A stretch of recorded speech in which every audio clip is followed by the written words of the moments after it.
अवाम पर महंगाई का अजाब शहरियों के लिए जिंदगी मुश्किल तरीन बन गई। दालें हो या चावल, सब्जी हो या गोश्त, सबकी कीमत आसमान पर। ईद सर पर आ गई, लेकिन महंगाई है कि थमने का नाम ही नहीं ले रही।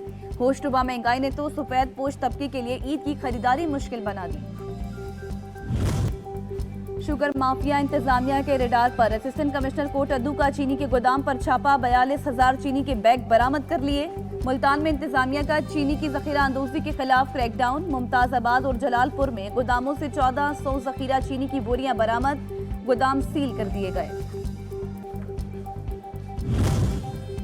शक्करगढ़ में तहसील इंतजामिया की गंदम स्मगलिंग करने वालों के खिलाफ बड़ी कार्रवाई। गंदम की 3000 बोरियां जिले से बाहर स्मगल करने की कोशिश नाकाम।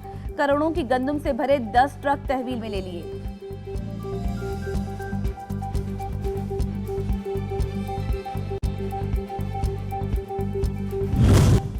ईद के करीब आते ही चोटी जिले के चौक चौराहों में आदि गदागरों की तादाद में गैर मामूली इजाफा। भिखारी टोलियों की शक्ल में गली मोहल्लों में फैल गए।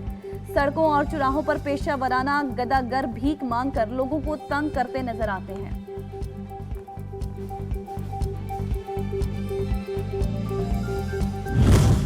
चनियोट की फर्नीचर इंडस्ट्री तबाही के दहाने पर। बढ़ती महंगाई के सबब फर्नीचर इंडस्ट्री से वाबस्ता लाखों अफराद मुआशी बदहाली का शिकार। उनकी जिंदगी की खुशियां मानद पड़ गई।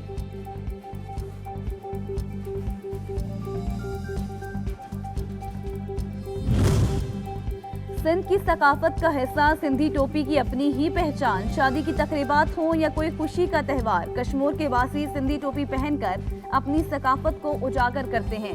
मगर महंगाई की वजह से कारीगर मुनासिब कीमत न मिलने की वजह से इस कारोबार से मायूस।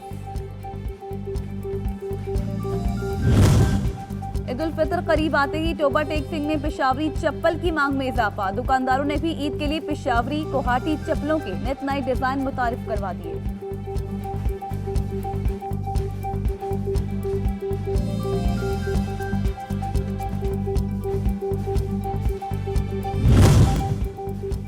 और मुल्क के मुख्तलिफ शहरों में कहीं तेज तो कहीं हल्की बारिश। गर्मी का जोर टूट गया, मौसम खुशगवार। महकमा मौसमियात के मुताबिक बारिशों का नया सिलसिला ईद तक जारी रहेगा। इस दौरान मुख्तलिफ इलाकों में यालाबारी का भी इम्कान है।